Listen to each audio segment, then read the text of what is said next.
Cockroach party அப்படிங்கிறது வந்து எதில் வருதுன்னா, ஒரு நீதிபதி ஒரு கருத்து சொல்லும் பொழுது காக்ரோச்கள் அப்படிங்கிற வார்த்தையை பயன்படுத்துறாரு. உடனே பிடிச்சிக்கிட்டாங்க. Cockroach Janata party. நீதிபதிக்கும் ஜனதா பார்ட்டிக்கு என்ன சம்பந்தம்? காங்கிரஸ் பார்ட்டின்னு வைக்கலாம். அவன் ஏன் வைக்கலன்னா, ஏற்கனவே 2 பேர் கன்ஃபியூஸ் ஆகிடும். காங்கிரஸே காக்ரோச் பார்ட்டி தான், இப்போ நான் வேற இந்த டூப்ளிகேட்டுன்றதுனால வைக்காம இருந்திருக்கலாம், தெரியாது. கரப்பாம்பூச்சி இருக்கிறதே வேஸ்ட்டுங்கிறது தான் உண்மையான ஒரு விஷயம். கரப்பாம்பூச்சியால ஏதாவது பிரயோஜனம் இருக்கா?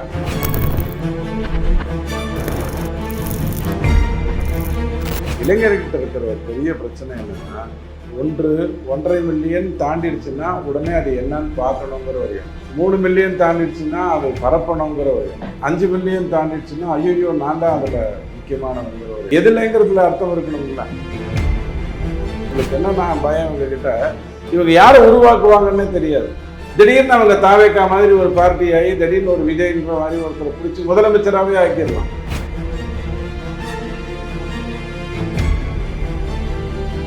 காக்ரோச் ஜனதா பார்ட்டியை பொறுத்த வரைக்கும் ட்விட்டர் வந்து அதை பேன் பண்ணியிருக்கிறது ஒரு நல்ல விஷயம். பூந்து பார்த்தா அதில் இருக்கிறதெல்லாம் கெஜ்ரிவாலுடைய நண்பர்கள் தான்.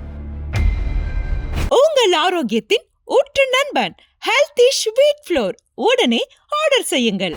4ஆம் தூண் நேயர்கள் அனைவருக்கும் வணக்கம். இன்று நம் நிகழ்ச்சியின் சிறப்பு விருந்தினர் அரசியல் விமர்சகர் ரவி டிடிஎஸ் அவர்கள் இணைந்துள்ளார். வணக்கம் சார். வணக்கம். இருக்கிற கட்சிகள், அதாவது பாரதிய ஜனதா கட்சியை தாண்டி இப்போ காக்ரோச் ஜனதா பார்ட்டி அப்படின்ற புது கட்சி வந்து உதயமாகியிருக்கு. அதுவும் 2 நாட்களில் பார்த்தீங்கன்னா பல மில்லியன் ஃபாலோவர்ஸ்களை வந்து அள்ளி இருக்கு சார். அதோட பின்னணி என்ன? எதற்காக இந்த கட்சி ஆரம்பிக்கப்பட்டது? கெஜ்ரிவால் மாதிரியான கரப்பாம்பூச்சிகள் வளர விட்டீங்கன்னா இப்படி தான்.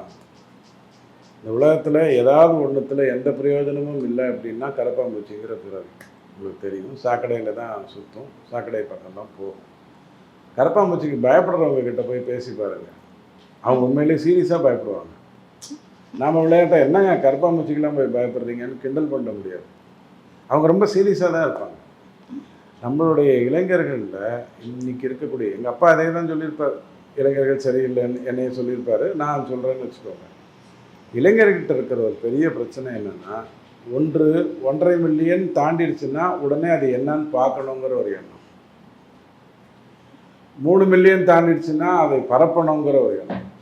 5 மில்லியன் தாண்டிடுச்சுன்னா ஐயோ நான் தான் அதில் முக்கியமானவங்கிற ஒரு எண்ணம். எதுலைங்கிறதுல அர்த்தம் இருக்கணும்ல. குட்டையாக இருந்ததுன்னா அங்கே போய் நீச்சல் அடிக்க முடியும். அப்போது இந்த காக்ரோச் பார்ட்டி அப்படிங்கிறது வந்து எதில் வருதுன்னா, ஒரு நீதிபதி ஒரு கருத்து சொல்லும் பொழுது காக்ரோச்சுகள் அப்படிங்கிற வார்த்தையை பயன்படுத்துறாரு. உடனே பிடிச்சிக்கிட்டாங்க. Cockroach Janata party. நீதிபதிக்கும் ஜனதா பார்ட்டிக்கு என்ன சம்பந்தம்? காங்கிரஸ் பார்ட்டின்னு வைக்கலாம். அவன் ஏன் வைக்கலன்னா, ஏற்கனவே 2 பேர் கன்ஃபியூஸ் ஆகிடும். காங்கிரஸே காக்ரோச் பார்ட்டி தான், இப்போ நான் வேற இந்த டூப்ளிகேட்டுன்றதுனால வைக்காம இருந்திருக்கலாம், தெரியாது. ஸோ இதனால என்ன பிரயோஜனம்? அவங்க வந்து உடனே ஒரு 4.5 மில்லியனோ 5 மில்லியனோ அவங்களுக்கு வந்து ஒரு இது வருது, சப்ஸ்கிரைப் வருது. அவங்க என்ன பண்ண போகிறாங்க? என்ன சொல்லிக் கொடுக்க போகிறாங்க? ட்ரிக்னாமெட்ரி சொல்லிக் கொடுக்க போகிறாங்களா? கால்குலஸ் பேச போகிறாங்களா? என்ன பேச போகிறாங்க? ஆனால் அந்த யங்ஸ்டர்ஸ்லாம் சேர்ந்து க்ளீன் பண்ணிட்டு இருக்கிறது, அந்த மாதிரியான தூர்வார் பணிகள்லாம் பண்ணிட்டு இருக்காங்க. பாரதிய ஜனதா கட்சி தான் அங்கே வந்து ஆட்சியில் இருக்குன்னு நினைக்கிறேன். அவங்களுக்கு ஆப்போசிட்டாக இப்போ இவங்க கிளம்பிருங்க. ஆப்போசிட்டாக ஏதாவது பண்ணணுங்கிற நோக்கத்தில் நீங்கள் எதை வேணாலும் பண்ணலாம். நாளைக்கு நான் மட்டும் நடிப்பு செம்மல் லூசு மோகன் ரசிகர் மன்றம்னு ஓப்பன் பண்ணுறேன்னு வச்சுக்கோங்க. லூஸ் மோகன் யாருங்கிறது உங்களுக்கு தெரியாது, உங்கள் அப்பாவுக்கு தெரியும். தாத்தாக்கு லூஸ் ஆறுமுகன்னா கூட தெரியும், அவங்க அப்பாவே தெரியும். பெரிய நடிகர். இது எல்லாமே விட்டில் பூச்சிகளுக்கான ஒரு விஷயம். நான் புறந்தள்ள விரும்பல. விட்டில் பூச்சியை நான் என்ன பண்ண போகிறேன்? விளக்கு அணைப்பேன், இவ்வளோதானே நான் பண்ணுவேன். வேறு எதாவது பண்ணுவீங்களா? விட்டில் பூச்சியை எப்படி நீங்கள் அனுப்புவீங்க? ஏதாவது ராக்கெட் வச்சு பிடிச்சி தட்டுவீங்களா? விளக்கு அணைச்சி உட்காந்துக்க வேண்டியது தான். ஸோ இந்த மாதிரியான ஒரு கூட்டம் உடனே வருது அப்படின்னா, அதுக்கு எனக்கு அன்புமணி ஒரு முறை சொன்னார். பிக் பாஸ் பார்த்துட்டு, ஓவியாவுக்கு வந்து 1.5 கோடி பேர் மெம்பர்ஸ் இருக்காங்க, ஓவியா ஆர்மி அப்படின்னு ஆரம்பிக்குதுன்னு பார்த்துட்டு, இத்தனை பேர் என் பேச்சை கேட்டிருந்தாங்கன்னா இந்த நாட்டை திருத்துறதுக்கு பாமகக்கு வந்திருப்பாங்க அப்படின்னு சொல்லி வருத்தப்பட்டார். ஸோ இதெல்லாம் நேர விரயத்தினுடைய ஒரு நோக்கம். என்ன சாதிக்க போகிறாங்கங்கிறது தெரியாது. திடீர்னு அவங்க தாவேக்கா மாதிரி ஒரு பார்ட்டி ஆகி திடீர்னு ஒரு விஜய்ன்ற மாதிரி ஒருத்தரை பிடிச்சி முதலமைச்சராகவே ஆக்கிடலாம். அந்த மாதிரியான ஒரு பயம் வேறு. இதில் எங்களுக்கு என்னென்னா பயம், இவங்ககிட்ட இவங்க யாரை உருவாக்குவாங்கன்னே தெரியாது. புஷ்கனி யாரையாவது ஒருத்தரை உருவாக்கி விட்டுட்டு இவர் தான் தலைவர் அப்படின்றவார். அவருக்கு பேரறிஞர் அண்ணானாலே தெரியாது. ஆனால் அண்ணாவின் வாரிசுன்ட்டு வந்துடுவார், சொல்ல முடியாது. ஸோ காக்ரோச் ஜனதா பார்ட்டியை பொறுத்த வரைக்கும் ட்விட்டர் வந்து அதை பேன் பண்ணியிருக்கிறது ஒரு நல்ல விஷயம். பூந்து பார்த்தா அதில் இருக்கிறதெல்லாம் கெஜ்ரிவாலுடைய நண்பர்கள் தான், வேற யாருமே இருக்கிற மாதிரி எனக்கு தெரியும். ஆனா அதுல ஒரு 30 வயசு இளைஞர் தான் இதை ஸ்டார்ட் பண்ணியிருக்காரு. இப்படி ஒரு பார்ட்டியை யார் வேணாலும் ஸ்டார்ட் பண்ணலாங்க. இப்போ நீங்க இதுக்கு போனீங்கன்னா, டெலிகிராம் சிஸ்டம்குள்ளே போனீங்கன்னா, அவன் போய் ஃபுட்டை ஆர்டர் பண்ணிவிட்டு ஃபுட்டை ஒரு ஃபோட்டோ எடுத்து போடுவான். அதுக்கு ஒரு 350 லைக் வரும். அவன் என்ன பண்ணான்? அந்த ஃபுட்டை உருவாக்கினானா, இல்லை அதுக்கு ஏதாவது அர்த்தம் சொன்னானா, அதை எப்படி தயாரிக்கணும்னு சொன்னானா? ஒரு கர்மமும் இல்லை. ஒரு ஃபோட்டோ எடுத்து போட்டால் பார்த்த உடனே அந்த டாப்பிக் எல்லாம் பார்த்துட்டு ஒரு மகிழ்ச்சி வந்துட்டு செஞ்சுட்டு போயிடுறாங்க. ஸோ இந்த மாதிரியான விஷயங்களால் 5 பைசாக்கு பிரயோஜனம் இல்லை. இந்த நாடு இதையெல்லாம் நிறைய பார்த்துருக்கு. இந்த மாதிரியான விஷயங்கள் ஏகப்பட்டதை பார்த்துருக்கு, பிரயோஜனம் இல்லை. மலையூர் மம்முட்டியான் படம் வந்தபோது தியாகராஜனுக்கு வந்து கிட்டத்தட்ட ஒரு 300க்கு மேலே ரசிகர் மன்றம் வந்துருச்சு. தியாகராஜன் யாருன்னு உங்களுக்கு தெரியணும்னா பிரசாந்த் யாருன்னு உங்களுக்கு சொல்லணும், பிரசாந்த் யாருன்னு உங்களுக்கு தெரியணும்னா ஜீன்ஸ் படத்தை பற்றி சொல்லணும். மறந்துருப்பீங்க, வேற ஒன்றும் பெரிய விஷயம் இல்லை. அவங்க அப்பாவுக்கு வந்தது எல்லா பக்கமும் தியாகராஜன் ரசிகர் மன்றம், தியாகராஜன். இதெல்லாம் கிரியேட் பண்ணலாம். பணத்தால் நீங்கள் எதை வேணாலும் பண்ணலாம். மார்ட்டினுடைய மனைவி பணத்தை வைத்துக்கொண்டு லால்குடியில் ஜெயிக்கலாம். லால்குடியில் அதிமுக கடந்த 4 தேர்தலில் ஒரு முறை தான் ஜெயிச்சிருக்கு. இவங்க அதிமுக சீட்டை வச்சு ஜெயிக்கிறாங்க, முடியும். அப்புறம் அதுக்கப்புறம் என்ன பண்ணணும்? சட்டசபையில் போய் 10ஓட 11 உட்கார வேண்டியதுதான். அவ்வளோதான் இதனுடைய விஷயம். ஆனா அந்த பாரதிய ஜனதா கட்சின்றது பல வருடமா இருக்கு. அவங்க பாத்தீங்கன்னா ஒரு 8 மில்லியன் சப்ஸ்கிரைபர்ஸ் வச்சிருக்காங்க, ஃபாலோவர்ஸ். அதை தாண்டி பீட் பண்ணி ஒரு 3 நாள்ல ஒரு கட்சி வருது. அதுவும் வந்து இவ்வளவு இளைஞர்கள் அதுக்கு ஆர்வம் காட்டுறாங்கன்றப்ப அந்த நாட்டுல வந்து அப்போ அந்த வேலையின்மைன்றது அவ்வளவு இருக்கா, இல்ல அந்த கட்சி மேல அவ்வளவு ஒரு அதிருப்தி இருக்கா அப்படின்ற ஒரு கேள்வியும் வருதே சார். பாருங்க, சம்பந்தமே இல்லாம இதுல ஜனதா பார்ட்டின்னு அவன் பேர் வச்சாங்கிறதுக்காக நீங்க பிஜேபியோட கம்பேர் பண்றீங்க. உலகத்திலேயே ஒரு கட்சிக்கு அதிக உறுப்பினர்கள் இருக்காங்கன்னு சொன்னா அது பிஜேபி தான். பிஜேபிங்கிறது ஒரு 2 சீட்டில் ஜெயிக்கிறதுக்கு முன்னாடி அடல் பிஹாரி வாஜ்பாய் எத்தனை வருடங்கள் அரசியலில் இருந்தார், டெல்லியை என்ன பேசி அவர் வந்து வெற்றி பெற்றார். அதற்கப்புறம் அந்த பார்ட்டி 82 தொடங்கினதுக்கப்புறம் 1996 160 சீட்டு சிங்கிள் லார்ஜஸ்ட் பார்ட்டி, 543க்கு ஆட்சி அமைக்க முடியல.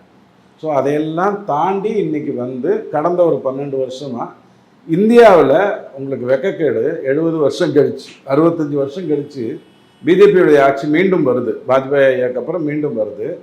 ஏற்கனவே இருந்த வாஜ்பாய் ஐயா ஆட்சியே நல்லா வந்திருக்கும். திமுக வந்து இங்கெல்லாம் ஒன்றும் சுருட்ட முடியாது, காங்கிரஸில் போயிட்டா பெருசாக சுருட்டலான்ட்டு போயிட்டாங்க. அதனால தான் அந்த தோல்வி நடந்தது. தவிர தேர்தலை முன்னாடி வச்சாங்க அண்ட் ஆல் தோஸ் திங்ஸ்.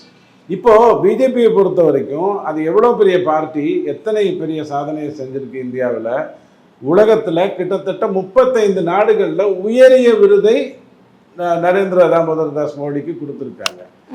நம்ம ஊரில் ஒரு பத்மபூஷன் வாங்கணும்னா நீங்கள் பெரிய சாதனை செய்து உங்களுக்கு ஒரு 4 பேர் ரசிகராக இருந்து பத்மபூஷனுக்கு உங்களை பேரை விண்ணப்பிச்சு ஒவ்வொருத்தரும் கிட்டத்தட்ட 20 நிமிஷம் டைம் ஸ்பெண்ட் பண்ணி அதுக்கு அப்லோடு பண்ணி அது மாதிரி பல ஆயிரம் பேர் பண்ணால் உங்களுக்கு பத்மபூஷன் விருது கிடைக்கும். அந்த மாதிரியான ஒரு நாட்டில் பாரத் ரத்னானா எங்கே இருக்கு? அந்த மாதிரி 33 நாடுகளில் போய் விருது வாங்கியிருக்கிற ஒருத்தருடைய பார்ட்டியை வச்சுக்கிட்டு நீங்கள் வந்து பேரு பொருத்தத்தை வச்சு பேசுவீங்கன்னா ரொம்ப சந்தோஷமா இருக்கும். அதனால இதெல்லாம் வந்து ஒரு ஆர்வத்துல வந்ததுதான். இது வந்து காலத்துக்கு நீடிக்காத ஆர்வம் நியாயமானது. அவங்க வந்து எதையோ தேடுறாங்க. அது அந்த அந்த 4 மில்லியன் சப்ஸ்கிரைபர்ஸ் வந்து முட்டாள்கள் இல்லை, அவங்க எதையோ தேடுறாங்க. டக்குன்னு இது கிடைக்குதுன்னு உடனே அந்த இடத்துக்கு வர்றாங்க. இப்போ நானும் நீங்களும் ரோட்டில் போகும்போது திடீர்னு ஒரு கூட்டம் இருந்ததுன்னா அது எதுக்குன்னு போய் பார்ப்போம். அதே ஒரு ஆள் பிச்சை எடுத்துக்கிட்டு இருக்கான், ரொம்ப வறுமையில் இருக்கான், குளிரில் நடுங்கிட்டு இருக்கான்னா நம்ம போய் பார்க்க மாட்டோம். கூட்டம் உங்களை கூட்டிகிட்டு போகும். அப்போ அதை கூட்டு போன உடனே அது ஒருங்கிணைக்கணும்ல. இதே கெஜ்ரிவால் அதை ஒருங்கிணைக்கணும் இல்லையா? எப்படி அவர் வந்து அந்த மகான் ஒருத்தர் இப்போ உண்ணாவிரதம்லாம் இருந்தார், அவர் பேர் ஞாபகம் இருக்கா உங்களுக்கு? கெஜ்ரிவாலுடைய தலைவர்.